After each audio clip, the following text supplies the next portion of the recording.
अल्लाह रब्बुल इज़्ज़त ने दो रास्ते इंसान के सामने रख दिए हैं।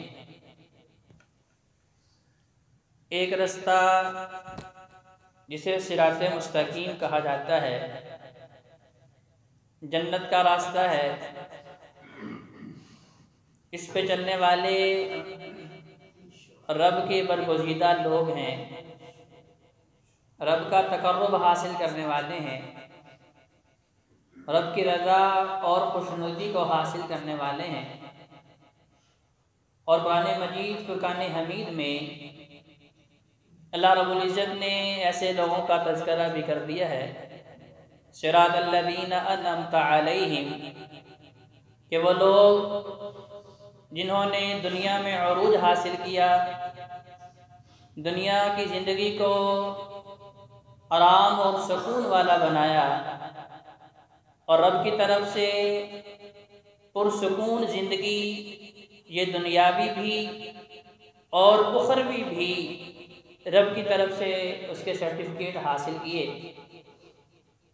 और दूसरा रास्ता सिराते जहीम, सिराते शैतान, शैतान का रास्ता जहन्नम का रास्ता है कि जो लोग भी अल्लाह उसके रसूल के पैगाम की तरफ नहीं आएंगे, जो लोग भी उस महबूब तरीन रास्ते को छोड़ के अपनी ख्वाहिशात के पीछे भागेंगे, अपनी आरज़ुओं और तमन्नाओं की तकमील के लिए शैतान के अदाकार बनेंगे, तो अल्लाह रब्बुल इज़्ज़त ने उनका तज़किरा भी कर दिया है, गैरिल मग़ज़ूबि अलैहिम वलद्दाल्लीन।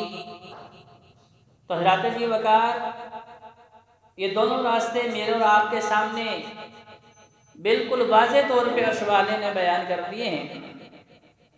अब इस पे चल के या तो मैं जन्नत तक पहुंच सकता हूँ या फिर शैतान को खुश करके जहन्नम का ईंधन बन सकता हूँ। तो आइए रब के हुजूर की इल्तिजा करते हैं कि अल्लाह हमें सिराते मुस्तकीम पे चलने की तौफीक दे दे, हमारा भी हशर उन लोगों में कर दे जो अर्श वाले को पसंद है। तो अल्लाह रब्बुल इज़्ज़त ने इस कुरान मजीद फुरकान हमीद को, अपने इस पैगाम को इंसानों के लिए एक बेहतरीन मशाले राह बनाया है और साबका कौमों के और साबका लोगों के वाक़यात इसीलिए बयान किए हैं, फ़अतबिरू या उलिल अबसार, कि जो अक्ल व शऊर रखने वाले हैं, जो समझ बूझ रखने वाले लोग हैं, उन्हें पता चले कि अगर रब की मान के चलेंगे फिर क्या मिलेगा, और अगर रब को नाराज़ कर देंगे, रब की मुखालफत करेंगे, रब की दुश्मनी करेंगे, तो फिर अल्लाह तबारक व तआला उनके ऊपर अजाब कैसा नाज़िल करेगा। तो अक्ल व शऊर वाले लोग ही इससे नसीहत पकड़ेंगे। फ़अतबिरू या उलिल अबसार। हमारे यहाँ होता क्या है कि हम कुरान को पढ़ते हैं या इसके अंदर जो साबिक़ अंबिया के किस्से बयान किए गए हैं उन्हें सुनते हैं, तो बड़े झूम झूम के सुनते हैं, और सुनते वक़्त हमारे दिलो दिमाग में ये नहीं होता कि यहाँ जो अजाब का तज़किरा चल रहा है, अल्लाह की पकड़ का जिक्र हो रहा है, कौमों की तबाही और बर्बादी बयान की जा रही है, तो यकीनी तौर पे इन्ना बत्शा रब्बिका लशदीद, रब की पकड़ बड़ी सख्त है। यकीनन मेरा रब जो है 70 माहों से ज़्यादा अपने बंदे से प्यार करता है, इसमें कोई शक शुबे वाली बात नहीं। देखिए, ये रब की मोहब्बत है कि अगर हम अपने गिरबान में झांक के देखें तो दिन के उजालों में भी रब को नाराज़ कर रहे हैं, रात की तारीकी में रब की बगावत कर रहे हैं। जिस रास्ते से, जिस अमल से अर्श वाले ने मना किया है, उसे अपने दामन को महफूज नहीं रख रहे। ये उसकी मोहब्बत है कि उस खालिक़े कायनात ने, उस मालिके कायनात ने मेरी और आपकी इज्जत और आबरू को महफूज रखा है। अगर वो चाहे तो सबके सामने नशर भी कर सकता है, लेकिन ये उसकी मोहब्बत है, ये उसकी रहमत है, ये कमाल दर्जे की शफ़क़त है कि अल्लाह तबारक व तआला ने अपनी रहमत की चादर डाली हुई है। लेकिन जब कोई इंसान या कोई कौम या कोई जमात जिनके गुनाह जो हैं हद से मुतजाविज हो जाते हैं, अपनी लिमिट को क्रॉस कर जाते हैं, क्योंकि अल्लाह तबारक व तआला ने बताया है कि अगर तुम मेरी मुखालफत करोगे, अगर तुम मेरी दुश्मनी करोगे, तो फिर देख लो तुमसे साबका लोगों का हमने हशर क्या किया है। उन्हें इब्रत से दो चार किया है, उन्हें अजाब के जरिए तबाह बर्बाद कर दिया है, जिन्हें देख के लोगों के रोंगटे खड़े हो जाते थे। तो हज़रत जी बकार अब ये दोनों रस्ते मेरे और आपके सामने हैं। अल्लाह तबारक व तआला ने ताकत दी, अल्लाह तबारक व तआला ने हुकूमत दी, अल्लाह तबारक व तआला ने इख्तियारात दिए, अल्लाह तबारक व तआला ने मालो ज़र से नवाजा। तो इन सारी खूबियों के मिलने के बाद अगर इंसान के अंदर आजी आई है, अगर इंसान के अंदर की जो मैं है वो ख़त्म हुई है, वो रब के सामने झुकने वाला बना है, रब का शाकिर बंदा बना है कि अल्लाह ये सारी नेमतें तो तूने दी हैं, ये इक़्तिदार तूने दिया है, ये हुकूमत तूने दी है, ये मालो ज़र से तूने नवाजा है, ये सारी नेमतें आसाइशें या अल्लाह तेरी हैं। अगर रब का शाकिर बंदा बना है तो रब ने अपना वादा पूरा किया है, लाइन शकरतुम लअज़ीदन्नकुम, शुक्र करोगे नेमतें और बढ़ा के दे दूँगा। लेकिन अगर लोगों के सामने कुफ्र का और लोगों के सामने तकब्बुर का इजहार किया है और लोगों के सामने नाकदरी की है और इस बात का इजहार किया है, ये जाओ हशमत तो मेरी है, ये कुर्सी मेरी है, ये इक़्तिदार मेरा है, ये इख्तियार मेरा है, लोगों का मालिक मैं हूँ, अना रब्बुकुमुल आला, इख्तियार अल्लाह ने दिया और रब होने के दावे जब कर दिए तो फिर अल्लाह तबारक व तआला ने फिर ऐसा अजाब उनके ऊपर नाज़िल फरमाया कि लोग देख के दंग हो गए, रोंगटे खड़े हो गए और रब के सामने लोग गिड़गिड़ाने लगे कि अल्लाह हमें इस अजाब से महफूज कर दे। सूरतुल फील और सूरतुल कुरैश दोनों में एक ही मज़मून बयान किया गया है और नबी करीम सल्लल्लाहु अलैहि वसल्लम को बताया गया है कि नबी उस वक़्त आप मौजूद नहीं थे। हम आपको एक ऐसा वाक़या बताते हैं कि जब हमारे एक बागी ने, हमारे सरकश ने, हमारे दुश्मन ने अपने हिसाब से ऐसी तदबीर की जिसके बारे में वो ये सोच रहा था कि मेरी तदबीर जो है अब इसे कोई रोकने वाला, मुझे कोई रोकने वाला नहीं है, अपने हिसाब से ऐसी तदबीर की, कहा कि मुझे दुनिया की ताकत अब रोक नहीं सकेगी। मुख्तसर वाक़या जो सूरह फील का है कि अबरा एक बड़ा लश्कर 7,000 लोगों का लश्कर लेके निकला, उसमें 12 या 13 हाथी भी थे और सबसे बड़े कद वाला हाथी महमूद उसके ऊपर खुद सवार है और जहाँ से गुजर रहा है इलाके जो उसके सामने मुजाहमत करते हैं सबको तहस नहस करता हुआ मक्का में दाखिल होता है। इतना बड़ा लश्कर लेके जहन में ये सोच लेके दाखिल हो रहा है कि मुझे को रोकने वाला, तो अल्लाह तबारक व तआला ने अपनी नन्ही सी मखलूक के जरिए, वो शहनशाह, वो बादशाह तो सारी मखलूक़ात को पैदा करने पे कादिर है, इन्हें खिलाने पे कादिर है, इनके ऊपर तसर्रुफ़ात करने पे कादिर है। और ये हज़रत इंसान जिसे इंसान अल्लाह तबारक व तआला ने कैसे निज़ाम से पैदा किया है और पैदा होने के बाद ये तकब्बुर व गुरूर करके ये बताता है कि मुझ ऐसा कोई नहीं, तो अल्लाह तबारक व तआला ने जब जब भी किसी ने तकब्बुर व गुरूर किया है, जब जब भी किसी ने सरकशी की इंतहा की है, तो अल्लाह तबारक व तआला ने अजाब कोई बहुत बड़ा नाज़िल नहीं किया, कोई बहुत बड़ी मखलूक के जरिए आजमाइश नहीं दी, बल्कि अपनी छोटी सी मखलूक के जरिए बताया कि अगर तुम्हें तबाह बर्बाद करना हो तो मेरी ये छोटी सी मखलूक ही काफ़ी है। ये अबरा जो यमन से चला, तो उसके बारे में थोड़ी सी तारीख भी आपको बता दूं कि अबरा यमन के ऊपर हुक्मरानी कर रहा था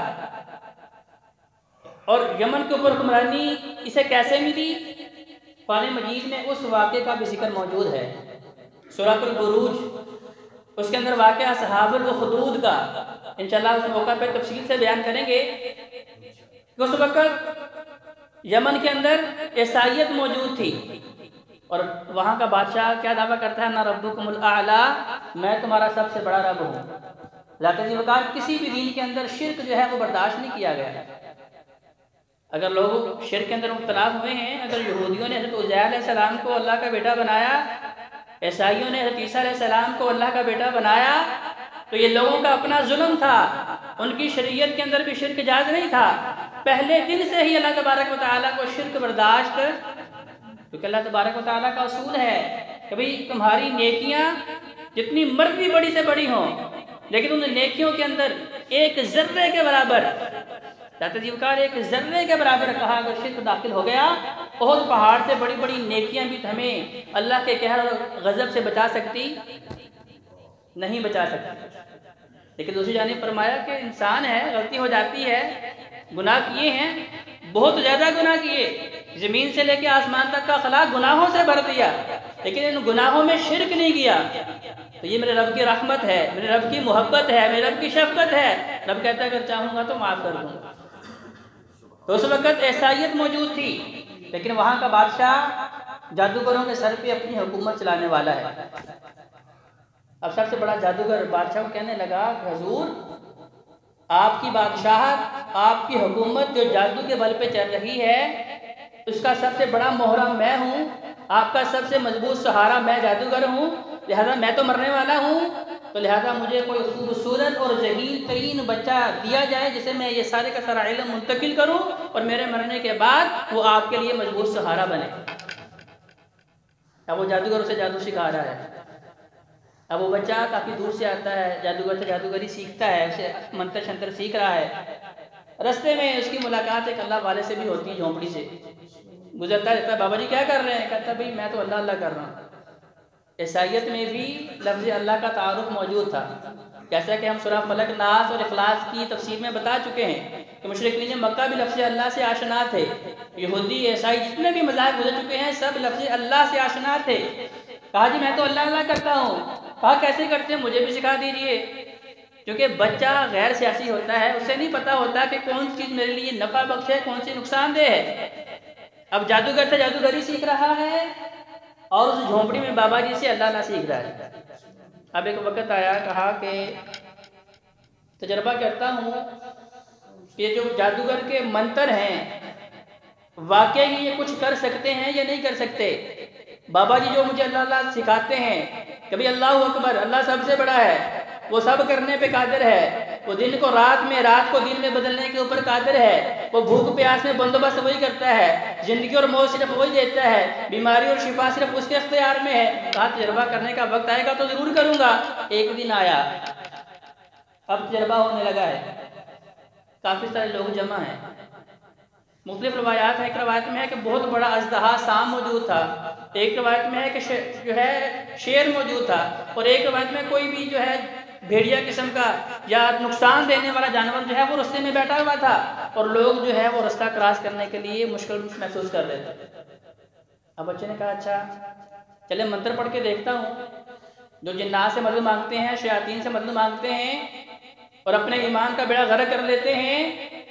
ज़ात-ए-ज़िब्कार मदद सिर्फ अल्लाह की तरफ से आती है, क्योंकि ये जिन्नात, ये शयातीन, फरिश्ते, इंसान, ये सारे अल्लाह की मखलूक हैं और अल्लाह तबारक व तआला के हुक्म के बगैर ये अपना कदम भी नहीं उठा सकते। तो लिहाजा मंत्र शंत्र पढ़े, लेकिन वो नुकसान देने वाली चीज़ वहाँ से टस से मस नहीं हुई। पत्थर पकड़ा, बाबा जी ने सिखाया था जी हर काम बिस्मिल्लाह से करेंगे तो अल्लाह तबारक व तआला की तरफ से खैर व बरकत होगी। बिस्मिल्लाह पढ़ के पत्थर मारा तो अजदहा या शेर या भेड़िया जो भी था वो वहाँ से भाग गया और लोगों ने अपना अपना रास्ता ले लिया। लेकिन वो सारे लोगों ने ये बात जो है पूरे शहर के अंदर नशर कर दी, मशहूर कर दी कि इस बच्चे के पास कोई ऐसा इल्म है जो ईसाइयों से हटके है। क्योंकि उस वक़्त के लोगों के नज़दीक सिर्फ इल्म कौन सा था? जादूगरी थी। बादशाह की हुकूमत भी जादूगरी के बल पे चल रही थी। अब वो बात फैलते फैलते फैलते बादशाह के कानों तक भी पहुंची, क्योंकि आपने जिस बच्चे का इंतखाब किया है, जिसके बल पे आप अपनी अगली हुकूमत चलाना चाहते हैं, उसने मंत्र छोड़ के तो अल्लाह अल्लाह करनी शुरू कर दी। आप लोगों को कहते हैं कि मुझे खुदा मानो, आप लोगों को कहते हैं मुझे मुश्किल कुशा मानो, मुझे अपना रब मानो, तो वो तो किसी और को रब मानता है। कहा अच्छा लाओ बच्चे को। एक बहुत बड़ी फौज, उसका एक दस्ता उस बच्चे के साथ भेजा। कहा जाओ इसे जाके समंदर के दरमियान में जाके धक्का दो और घर के आग कर दो, पानी में घर करके आओ, ताकि लोगों को पता चले कि अगर मेरी मुखालफत करेंगे तो मैं छोड़ूंगा। लेकिन ज़ात-ए-ज़िब्कार उसे नहीं पता कि जिंदगी और मौत का मालिक कौन है? अर्श वाला है। अगर सारी कायनात मिलके भी, नबी करीम सल्लल्लाहु अलैहि वसल्लम की हदीस मुबारक है कि सारी कायनात मिलके भी अगर किसी को नुकसान पहुंचाना चाहे और मेरे रब ने उसके मुकद्दर में खैर लिखी हो, सारी कायनात मिलके भी उस खैर को रोक सकती? अगर मेरे रब की तरफ से कोई नुकसान मुकद्दर में लिखा हो, सारी कायनात मिलके नफा पहुंचाना चाहती हो तो नफा पहुंचा सकती? अब बहुत बड़ी जमात, बहुत बड़ी फौज, और उधर वो छोटा सा बच्चा कश्ती में गए, अब धक्का देने लगे हैं तो समंदर की मौजें जो हैं उस कश्ती को उलटती हैं, सारी फौज नीचे, और जब दोबारा अल्लाह की रहमत से कश्ती सीधी हुई, बच्चा उस कश्ती के अंदर मौजूद है, कश्ती किनारे लगती है, बच्चा बादशाह के पास फिर हाजिर हो जाता है। कहा मेरी फौज किधर है? मैंने तो उन्हें भेजा था कि तुम्हें गर्क करेंगे ताकि लोगों को पता चले कि बादशाह मैं हूँ और तुम्हारा रब भी मैं हूँ। कहा मेरे रब ने मुझे जिंदा रखा है, उन सबको मौत की आगोश दे दी है। कहा तू तो बहुत बड़ा जादूगर है। जो कहा जाते जी वकार मशरक़ की अक्ल और शऊर जो है वो काम नहीं करती। कहा अच्छा, फिर एक बहुत बड़ी फौज भेजी, कहा जाओ पहाड़ के ऊपर से जाके इस बच्चे को नीचे धक्का दो और ऊपर से पत्थर बरसा बरसा के जब तक तुम्हें तसल्ली ना हो जाए इसको खत्म करके मेरे पास फिर आना। अब पहाड़ के ऊपर उस बच्चे को लेके जाते हैं, लेकिन अल्लाह तबारक व तआला जो ज़मीन और आसमान का मालिक है, ये ज़लज़ले उसी की तरफ से आते हैं, या सुनामी उसी की तरफ से आते हैं, या अज़ाब उसी की तरफ से आते हैं। तो अल्लाह तबारक व तआला ने ज़मीन का हुक्म दिया और ज़मीन शदीद ज़लज़ला तारी हुआ, पहाड़ हिलने लगा, सारी फौज नीचे, ऊपर से पत्थर उनके ऊपर, बच्चा अल्लाह के फजल से सलामत रहा दोबारा बादशाह के दरबार में। अब पूरे इलाके में शोर बरपा है कि भाई ये बादशाह जो लोगों को कहता है कि मैं तुम्हारा रब हूँ, मैं तुम्हारा मालिक हूँ, एक बच्चे को तो मार नहीं सका, एक बच्चे को तो नुकसान दे नहीं सका, तो फिर ये हमारा नफा नुकसान का मालिक कैसे हो सकता है? और बच्चा कहता है भाई मैं तुम्हें समझाता हूँ, तुमने मुझे मारना है, तरीका भी मैं बताता हूँ। क्योंकि पता है बादशाह बड़े शदीद गुस्से में। कहा अच्छा बताओ कैसे मरोगे? भाई ऐसे नहीं, सारी कौम को इकट्ठा करो, सारी कौम को इकट्ठा करो, उनके सामने बताऊंगा। अब ऐलान किया गया, पूरे यमन के लोग इकट्ठे किए गए, सारे यमन के लोगों को यकजा किया गया। कहानी बताओ कैसे मरोगे? कहा तीर पकड़े और उसके ऊपर बिस्मिल्लाह हाजिल गुलाम पढ़ के उस तीर को चलाएं। इस बच्चे के रब का नाम लेके मैं चलाता हूँ, बुलंद आवाज से सबको आवाज जानी चाहिए। जब आप इस तरह करके तीर चलाएंगे तो फिर यकीनी तौर पे अगर मेरी मौत का वक्त मुकर्रर है तो मैं मौत के आगोश में चला जाऊंगा। अब जब सबके सामने अल्लाह का नाम लिया तो सब लोगों को इस हकीकत का इदराक हो गया कि अल्लाह आसमानों पे मुस्तवी है, ये बादशाह रब नहीं है, ये मुश्किल कुशा नहीं है, ये हाजत रवा नहीं है, ये बीमारी और मौत का, जिंदगी और मौत का, भूख और प्यास का मालिक नहीं है। जब वो तीर चलाया और उस बच्चे को जो है फिर शहीद किया गया तो वहाँ 20,000 लोगों ने जो है रब की तौहीद का इकरार किया। तो उस जालिम बादशाह ने उनके लिए एक बहुत बड़ी चिखा जलाई, जिसका जिक्र सूरह बुरूज के अंदर असहाबुल हुदूद के नाम से मौजूद है। फिर 20,000 लोगों को उसके अंदर जलाया गया। अब ये खबर हबशा के बादशाह नजाशी के पास पहुंची कि भाई देखें आप सबसे बड़े इस वक्त बादशाह हैं, तो वहाँ का जो बादशाह है उसने 20,000 ईसाइयों को जला दिया है। अब उस नजाशी बादशाह ने अबरा को और इसके एक और बहुत बड़े जर्नैल को, दोनों को भेजा कि जाओ उसे पकड़ के मेरे पास लेके आओ। अब ये हबशा से चले हैं, इलाके पता करते करते जब यमन में पहुंचे हैं, वो बादशाह वहां से भागा और रास्ते में ही इबरतनाक मौत का शिकार हुआ। तो फिर यमन के अंदर दोबारा ईसाईयत जो है वो राज हुई। कुछ वक्त गुजरा, वहाँ अबरा ने और अरियात ने दोनों ने हुकूमत कायम की। फिर एक वक्त आया कि दोनों के अंदर इख्तिलाफ पैदा हुआ, दोनों में झगड़ा हुआ, दोनों अपनी अपनी फौज लेके खुले मैदान में जमा हुए। दोनों ईसाई जर्नैल थे, हबशा के नजाशी बादशाह के मातहत थे। अब जब खुले मैदान में जमा हुए तो दोनों दूसरे से मशवरा करने लगे, भाई मुखालफत तो हमारी दोनों की है, तो हम अपने बंदों को आपस में क्यों लड़ाएं? भाई हमने अपना गुस्सा निकालना है तो खुले मैदान में आओ, देख लेते हैं तुम में से, हम दोनों में से ताकत किसके पास है। अब दोनों खुले मैदान में आए, दोनों आपस में लड़े तो अबरा बच गया और अरियात जो है वो मौत के आगोश में उतारा गया। अब ये खबर नजाशी के पास पहुंची तो नजाशी ने कहा कि भाई तुम आपस में लड़ रहे हो, मैंने तुम्हें इसलिए भेजा था कि वहाँ ईसाईयत जो है वो कायम करो, वहाँ ईसाईयत को फैलाओ, और तुम जाके वहाँ अपनी मनमानी कर रहे हो। अब बड़े शदीद गुस्से में उसने खत लिखा कि मैंने तुम्हारे सारे इलाके को तहस नहस कर देना है और तुम्हारी इज्जत को खाक में मिला देना है। अब जो ये खत लेके एलची अबरा के पास पहुंचा तो अबरा बड़ा शातिर आदमी था, वो भांप गया कि यकीनन सारी ताकत तो उसकी है कि सारी फौज भी उसके मातहत है, मैं भी उसके मातहत हूँ, मैं उससे मुखालफत तो नहीं कर सकता। अब खत क्या लिखता है, उस एलची को बहुत सारे तहाइफ देता है कि ये जाके नजाशी को पेश करने हैं और उन्हें बताना है कि आप मुझे मारना चाहते हैं मार सकते हैं, आप मुझे रुसवा करना चाहते हैं कर सकते हैं, अगर आपने कसम उठाई है कि आपने मेरे सर के बाल मोड़ लेने हैं, खुद अपने बाल काट के तो उस एलची को दे दिए। आप मेरी ज़मीन को फतह करना चाहते हैं, एक थैले के अंदर अपनी यमन की मट्टी डाल के दे दी, कहा ये मट्टी भी आपके पास भेज रहा हूँ। ये सारे मामलात के बाद नजाशी का गुस्सा जो है वो ठंडा हो गया। तब अबरा ने एक उससे अगली चाल चली उसे खुश करने की, कहा कि देखें काबतुल्लाह जो है जो अरसा दराज से हज़रत इब्राहीम अलैहिस्सलाम के ज़माने से अल्लाह वालों के लिए एक मरकज़ रहा है, तौहीद वालों के लिए एक मरकज़ रहा है, रब की बंदगी करने वालों के लिए एक मजबूत सहारा रहा है। कहा मैं ईसाइयों के लिए एक ऐसी बेहतरीन इमारत बनाऊंगा कि अब यहाँ लोग हज उम्रा करने के लिए आएंगे। तो उस अबरा ने यमन के अंदर एक ऐसी इमारत जो है बनानी शुरू कर दी और इतनी बुलंद बाला इमारत बनाई जिसका नाम कलेसा रखा गया। कलेसा अरबी में कहते हैं टोपी को फेंक देने वाला। जैसे कोई देहाती आदमी शहर में जाए और बहुत बड़ी इमारत को देखे तो देखते देखते वो पीछे गिर जाता है, तो इसी तरह इतनी बुलंद इमारत बनाई गई कि जिसे देखते देखते इंसान की टोपी ज़मीन पे गिर जाती थी। तो कलेसा अरबी में कहते हैं टोपी को फेंकने वाला, टोपी को गिरा देने वाला। इतनी बुलंद बाला और बेहतरीन किस्म की इमारत बनाने के बाद कहा नजाशी को खुश करने के लिए कि मैंने आपके लिए एक बेहतरीन माबद खाना बनाया है। अब जब ये बात अरब वाले लोगों को पहुंची, कुरैशियों को पहुंची, तो इन्हें ये बड़ा शदीद धचका लगा और गुस्सा आया।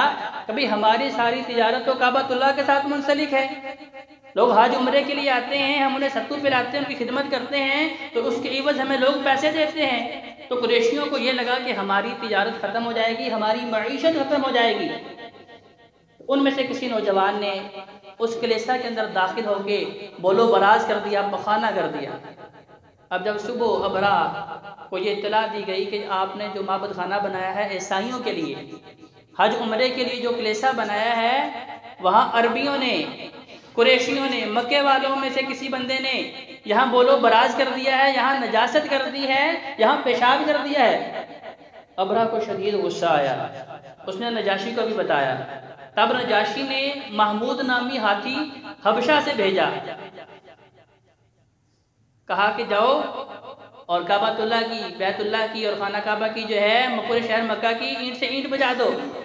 अब वो यमन से चलता है, रास्ते में जितने भी लोग, जितने भी कबीले मुजाहमत करते हैं, उन कबीलों को तहस नहस कर रहा है और उनके खलीफा को, उनके बादशाह को बतौर कैदी अपने साथ ले लेता है ताकि लोगों को बताए देखो मैंने तुम्हारे बादशाह को कैदी बनाया हुआ है, गुलाम बनाया हुआ है। अब चलते चलते चलते जब ताइफ में पहुंचा, क्योंकि उस वक्त बुत प्रस्ती भी थी, ये लात मनात उज़्ज़ा हुबल ये बुत बन चुके थे, तो ताइफ के लोग भी बुत प्रस्ती का शिकार थे। अब ताइफ वालों ने कहा कि अगर हमने भी मुजाहमत की, हमसे पहले 2 बादशाहों को इसने जेर कर दिया है, इतना बड़ा लश्कर 7,000 का लश्कर, उसमें 12 या 13 हाथी भी मौजूद हैं और अबरा खुद बड़ा जंगजू किस्म का और बड़ा जालिम किस्म का इंसान है, अगर हमने भी मुजाहमत की तो हमें भी नुकसान होगा और हमारे बुतों को जो है ये तोड़ फोड़ का शिकार कर देगा। लिहाजा उन्होंने उससे मुसाहलत की और अपने एक आदमी को उसके हमरा कर दिए, कहा ये तुम्हें मक्का का रास्ता बताएगा क्योंकि इसे सारे रास्तों का पता है। अब उसका नाम था नुफैल बिन हबीब। अब मक्का में दाखिल हुए तो शहर से बाहर पड़ाव डाला, अपने हवारियों से कहा कि जितने भी जानवर चरागाहों के अंदर मौजूद हैं, भेड़ बकरियां ऊंट भैंस गाय जो कुछ भी है, सब कुछ यरगमाल बना लो ताकि ये लोग खुद ब खुद मजबूर होके मेरे पास मिन्नत समाजत करने आएंगे, तरले डालेंगे, तो फिर देखो मैं इनका हशर क्या करता हूँ। अब कई सौ ऊंट, कई सौ भेड़ बकरियां यरगमाल बनाई हैं और अपना एक एलची मक्का की तरफ भेजा, कहा जाओ मक्के का जो सबसे बड़ा सरदार है उसे जाके बताओ कि अबरा इस नीयत से आया है कि तुम लोगों ने हमारे कलेसा में नजासत फैलाई है, अब मैं हाथियों को लेके आया हूँ, इसकी दीवारों को मैंने हाथियों के साथ बांध के इसकी दीवारों को मुनहदिम कर देना है, इसका नामो निशान मिटा देना है। जाओ जाके वहाँ के सरदार को पैगाम दो। अब वो पैगाम देने के लिए जब एलची जाता है तो पैगाम से दिया अब्दुल मुत्तलिब को, तो उस वक्त वो भी नौजवान थे, बड़े खूबसूरत थे, कदावर थे, चौड़ा सीना था। अब एलची ने जाकर सारा पैगाम दिया और बताया कि आपके ऊँट भी उसने जगमाल बना रखे हैं। कहा यह तो बड़ी बुरी बात है। कहा चलो जाके बात करते हैं। अब अब्दुल मुत्तलिब अबरा से बात करने के लिए जाते हैं। जब उसके हुजरे में दाखिल हुए, उसके लिए बहुत बड़ा तख्त लगाया गया था। जैसे ही अब्दुल मुत्तलिब हुजरे के अंदर दाखिल हुए तो उनकी शान शौकत देख के, उनकी जवानी देख के, उनका कदकाठ देख के अबरा खौफजदा हो गया और अपने तख्त से नीचे उतर के उनके साथ ज़मीन पे बैठ के बात करता है। और इतना मुतासर है, वो समझ रहा है कि शायद ये मेरे साथ बड़ी हैबतनाक किस्म की गुफ्तगू करेंगे तो मैं अपना इरादा बदल दूंगा। लेकिन अब्दुल मुत्तलिब ने बात क्या की? कहा यार किस इरादे से आए हो? कहा मैं बैतुल्लाह को गिराने के लिए आया हूँ, उसे मुनहदिम करने के लिए आया हूँ।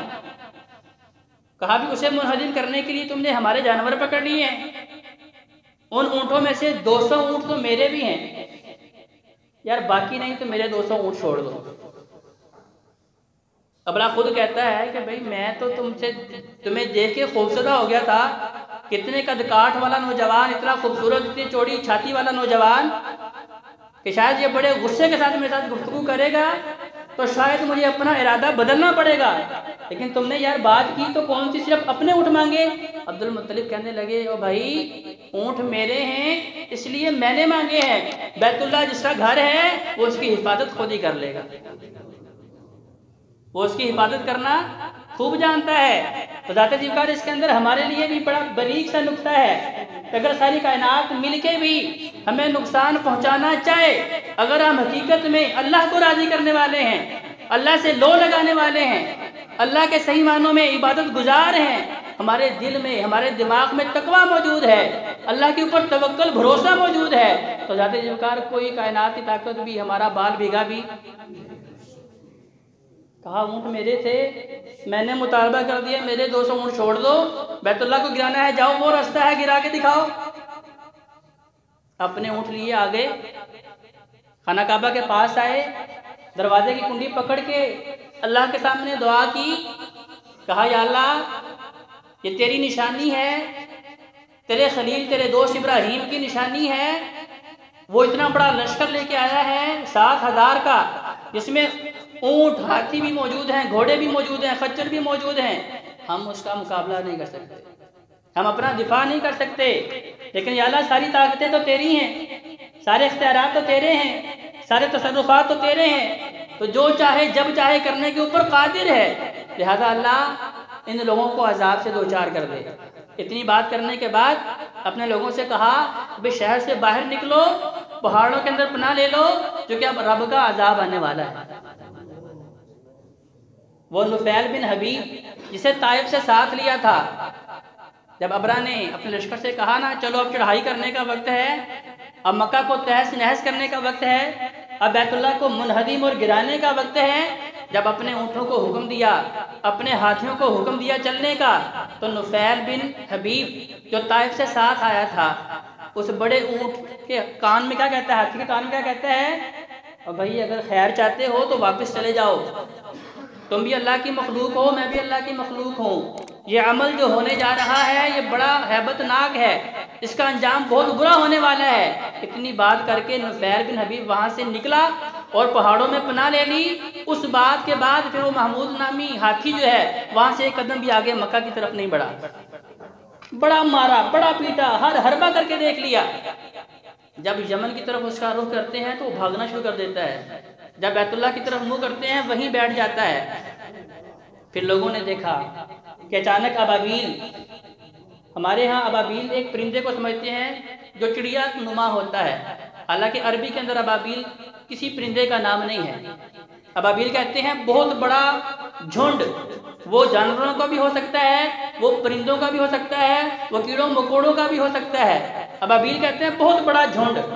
तो समंदर की जानिब से परिंदों का एक बहुत बड़ा झुंड आया, जिनके चोंच के अंदर और पंजों के अंदर सिर्फ 3-3 छोटे छोटे कंकर थे। कंकर कितना बड़ा था? या मसूर की दाल के बराबर, या रेत के जर्रे के बराबर छोटा सा कंकर था, लेकिन वो अल्लाह की तरफ से अज़ाब इलाही था। जिसके ऊपर वो पत्थर गिरता था, गोश्त हड्डियां अलग अलग हो जाती थी। ताउन, उसी साल पहली मरतबा कायनात के अंदर जो है ताउन की बीमारी का नाम लोगों ने जाना,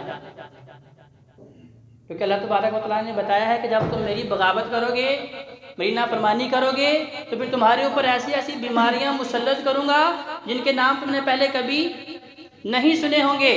आज जो बीमारियों के नाम कोरोना की सूरत में हम सुन रहे हैं, इस तरह की और बीमारियां, जाते जिबकार, ये अल्लाह का अजाब सिर्फ हमारी शाम से अमाल है, हमारे अमाल की नहूसत है, हमारे बुरे अमाल का पेश खैमा है कि हमने रब को नाराज किया है। तो अल्लाह तबारक व तआला ने हमारे ऊपर ऐसी ऐसी बीमारियां मुसल्लत कर दी इनका नामो निशान कायनात नहीं जानती थी। ये पहला साल था जब कायनात के अंदर रूए ज़मीन के ऊपर ताउन की बीमारी जो है वो फैली। अब सारे इतने बड़े लश्कर को अल्लाह तबारक व तआला ने अबाबिलों के जरिए, उन परिंदों के जरिए और छोटे छोटे कंकर के जरिए तबाह बर्बाद कर दिया। और उनकी सारी की सारी तदबीरों को, उनकी सारी की प्लानिंग अल्लाह तबारक व तआला लोगों के सामने ख़त्म करके बता दिया, कनिल मुल्कु इल्ला लिल्लाह, हाकिमियत सिर्फ अल्लाह के लिए है, बादशाह सिर्फ अल्लाह के लिए है, सारे इख्तियारात मेरे अल्लाह के पास हैं। तो जाते जी वकार सूरह फील, सूरह कुरैश, इसके अंदर अल्लाह तबारक व तआला ये बता रहे हैं कि अगर अल्लाह तबारक व तआला ने आपको किसी दर्जे की कुव्वत दी है, ताकत दी है, इख्तियारात दिए हैं, तसर्रुफात दिए हैं, तो आपके अंदर तकब्बुर गुरूर, आपके अंदर आजी आनी चाहिए, आपके अंदर इनकसारी आनी चाहिए। अगर गलती हो भी जाती है, रब के सामने रोने वाले बने, गिड़गिड़ाने वाले बने। अगर गुनाह करने के बाद भी आप ढिठाई से कहते हैं फिर क्या हुआ, सारी कायनात गुनाह कर रही है, सब गलती कर रहे हैं, मैंने कर ली तो कौन सी बड़ी बात है। तो जाते जीवकार ये रवैया जो है अल्लाह के अज़ाब को दाव देने वाला है। तो लिहाजा आइए कुरान के साथ अपना ताल्लुक मजबूत कर लें, और इसमें अल्लाह तबारक व तआला ने जो नेक लोगों की सीरत बयान की है उसे अपनाने की रब से तौफीक मांग लें। और जो लोग अल्लाह के अज़ाब को दावा देने वाले हैं उनके रवैये को अपने सामने रखते हुए अल्लाह से पनाह मांगे कि अल्लाह हमें अज़ाब से दो चार ना करना। अक़ूलु क़ौली हाज़ा अस्तग़फ़िरुल्लाह ली व लकुम व लिसाइरिल मुस्लिमीन वल मुस्लिमात।